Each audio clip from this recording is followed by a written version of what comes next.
ధనుస్సు రాశిలో జన్మించినటువంటి వారికి ఈ పరాభవనామ సంవత్సరంలో ఆదాయం 14, వ్యయం 11, రాజ్యపూజ్యం 5, అవమానము 6. గమనించుకున్నట్లయితే ఈ యొక్క ధనుస్సు రాశిలో జన్మించినటువంటి వారికి అర్ధాష్టమ శనిదోష ప్రభావం అనేటువంటిది ఉన్నది. ఈ అర్ధాష్టమ శనిదోష ప్రభావంలో జరిగేటువంటిది ఏంటి? ప్రతీది కూడా కాలుకేస్తే ములికి, వెనక్కి ఇలా ఒక రకంగా చెప్పాలంటే ముందు వెనక ఊగిసలాట ధోరణి అనేటువంటిది ఉంటుంది. కాలుకేస్తే మెడకి, మెడకేస్తే కాలుకి అన్నట్టుగా.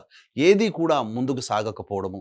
అంతేకాకుండా ప్రధానంగా ఎవరితో మనం కలిసి పనిచేస్తుంటామో వాళ్ళతో కొంత విభేదాలు రావడము, అనేక ప్రయత్నాలలో ఆటంకాలు ఉండడము, సామర్థ్యానికి మించి పని చేయలేకపోవడము, ఇలాంటివి జరుగుతాయి. ముఖ్యంగా బద్ధకం అధికంగా ఉండడం ఈ యొక్క అర్ధాష్టమ శనిదోష ప్రభావంల. ఇది గత జన్మ కర్మదోషం అనేటువంటిది గుర్తుపెట్టుకోండి.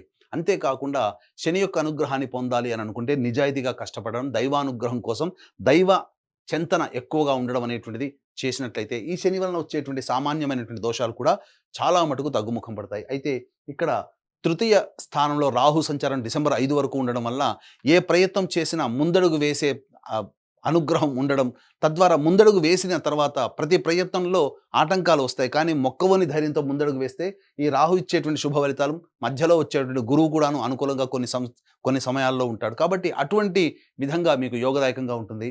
అయితే ప్రధానంగా డిసెంబర్ 5 తర్వాత కుటుంబ స్థానంలో రాహు సంచారం చేస్తుండడం వల్ల కొంత ఇబ్బందికర పరిస్థితులు, కుటుంబ సభ్యుల మధ్య పరస్పర్ధలు వచ్చి ఇబ్బందికర పరిస్థితులు ఉండడం, అలాగే ఆర్థిక పరంగా మనకు తెలియకుండా ఊహకందని విధంగా ఖర్చులు అధికంగా ఉండడం అనేటువంటిది రాహువు డిసెంబర్ 5 తర్వాత ఏర్పడేటువంటి అశుభ పరిణామాలని చెప్పొచ్చు. ఇక ప్రధానంగా చూసుకున్నట్టయితే కేతువు డిసెంబర్ 5 వరకు కూడాను శుభస్థానంలో సంచారం చేస్తూ అన్ని విధాలుగా యోగదాయకంగా ఉండడము, దూర ప్రాంత ప్రయాణాలు, అలాగే దూర ప్రాంత వ్యక్తులతో చేసేటువంటి వృత్తి, వ్యాపార, ఉద్యోగాల్లో లావాదేవీలు జరపడం ద్వారా తద్వారా అన్ని విధాలుగా కేతువు అనుకూలంగా ఉండబడేటువంటి అవకాశం ఉంటుంది. ఎప్పుడైతే డిసెంబర్ 5 తర్వాత అష్టమ స్థానంలో కేతుగ్రహ సంచారం చేస్తుంటాడో మనకు తెలియకుండానే మనకు అన్నీ కూడాను గత జన్మ కర్మదోష ప్రభావం వ్యక్తుల వల్ల పరిచయమై మనకు తెలియకుండానే మనం ధనం నష్టపోవడం, మన కీర్తి ప్రతిష్టలు నష్టపోవడం అనేటువంటిది డిసెంబర్ 5 తర్వాత కేతుగ్రహ ప్రభావంలో వచ్చేటువంటి ఇబ్బందులని చెప్పవచ్చు.